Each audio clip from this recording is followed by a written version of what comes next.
Bonjour à toutes et à tous, j'espère que vous allez bien. Bienvenue dans cette nouvelle idée lecture spéciale Halloween avec un roman de la collection Nocturne qui s'appelle Ce soir c'est Carnage d'Antoine Pietri.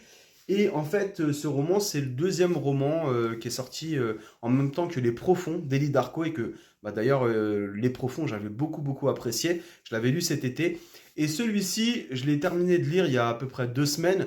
J'avais pas encore eu le temps de faire cette idée lecture. C'est chose faite. Donc, Antoine Pietri nous livre avec Ce soir, c'est Carnage, un roman assez exaltant dans un premier temps. C'est bien écrit, c'est écrit jeune, l'écriture est jeune. Il y a beaucoup de scènes descriptives gore, mine de rien, mais il y a aussi beaucoup d'humour, donc en fait ça fait retomber un petit peu cette pression qui s'était installée. Personnellement, j'ai vraiment beaucoup aimé. Je me suis retrouvé plusieurs fois en fait. J'avais l'impression d'être avec ma bande de potes. Je me suis retrouvé des années en arrière avec ma bande de potes. Donc voilà, ça fume, ça boit, ça parle jeune, ça s'insulte. Et puis l'histoire, franchement, elle est vraiment pas mal menée. J'ai beaucoup aussi aimé les interludes qui parlent de la ville, donc qui traitent de la ville, avec toujours cette pointe d'humour en fait. Qui est caractéristique chez Antoine Pietri. Dans un premier temps, je connaissais pas du tout cet auteur et j'étais agréablement surpris. Voilà. Donc, ce que je vais faire, c'est que je vais vous lire la quatrième de couverture et ensuite, je vous lirai un extrait, comme d'habitude, un extrait pas trop gore pour pas que ça soit trop choquant pour les spectateurs.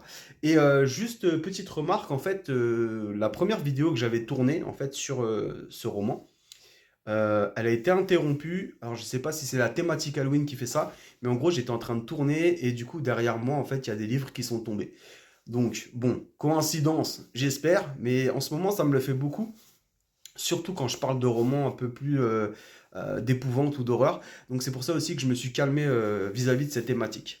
Voilà, c'était la petite aparté. Le portail noir s'arrêta avec un grincement suivi d'un cliquetis. Le regard d'Emma fut attiré par un mouvement derrière, dans l'ouverture. C'est là qu'elle apparut, la chose. Emma, Mathis et Alex sont loin d'être les élèves les plus populaires de leur lycée. Alors ils traînent ensemble, enchaînant les bêtises en gravité pour tromper l'ennui de l'adolescence. Jusqu'à ce qu'ils se retrouvent accusés d'un massacre sanglant dont ils ne savent pourtant rien.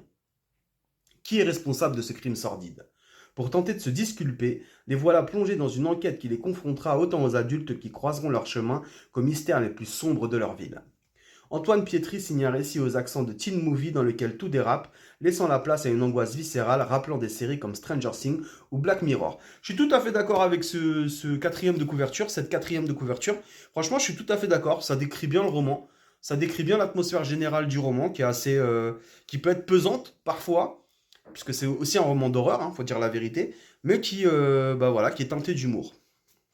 On va lire un petit extrait. Un petit extrait. Tac, tac, tac.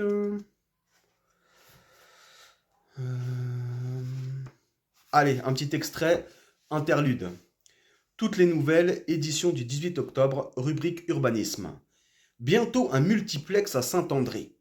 Avis aux cinéphiles, un nouveau complexe de 12 salles, dont 2 dédiées à la 3D, va bientôt voir le jour dans le quartier de la Palissade. Véritable locomotive pour l'attractivité du centre-ville, selon les mots du maire Gérard Savoie, le lieu comptera aussi 2 restaurants et sera accompagné d'un parking de 300 places. 10 millions d'euros de fonds privés seront investis par le conglomérat Titan Corp dans la construction de ce lieu hors norme. Le coup d'envoi du chantier devrait être donné dans les prochaines semaines et débutera par la démolition du centre d'accueil, un abri pour la nuit. La politique de la ville en matière d'emploi et de construction de logements sociaux a été un tel succès ces dernières années que ce refuge pour sans-abri n'est aujourd'hui plus nécessaire. Je mets au défi quiconque de me trouver un seul sans domicile fixe dans les rues de Saint-André. Voilà. Alors, a déclaré monsieur le maire pour répondre aux critiques de l'opposition. Rendez-vous est donné dans 2 ans aux amateurs de salles obscures pour l'inauguration du multiplex. Pardon, je n'avais pas terminé en fait la petite énumération, la petite lecture. Alors, c'est très politique. Mine de rien, ce livre, il est quand même très politique. Euh, et je pense notamment on va pas le citer, mais au maire de Nice à l'époque qui avait fait le ménage par rapport aux SDF qui traînaient dans le centre-ville. On est là-dedans, clairement. Il y a beaucoup la présence pardon, de ces interludes sur la ville. Et on voit que Antoine Pietri, mine de rien, ça a été très intelligent de sa part. Il y a glissé quelques pensées politiques. Et franchement, c'est très bien, je vous le conseille réellement. Donc, ce soir, c'est Carnage d'Antoine Pietri, sorti dans la collection Nocturne d'Actes Sud. C'est un livre à lire, à découvrir pour Halloween, qui saura ravir autant les plus grands que les plus jeunes, avec quelques scènes bien gore, bien explicatives et bien décrites. Voilà. Je vous dis à très bientôt pour une prochaine idée lecture. Je ne sais pas encore ce que je vais lire, ce que je vais vous présenter, mais je suis en train de lire New York, de le relire parce que je l'avais lu quand j'étais plus jeune, et je pense que je vous présenterai ce livre, donc New York, que beaucoup connaissent. À très bientôt, prenez soin de vous.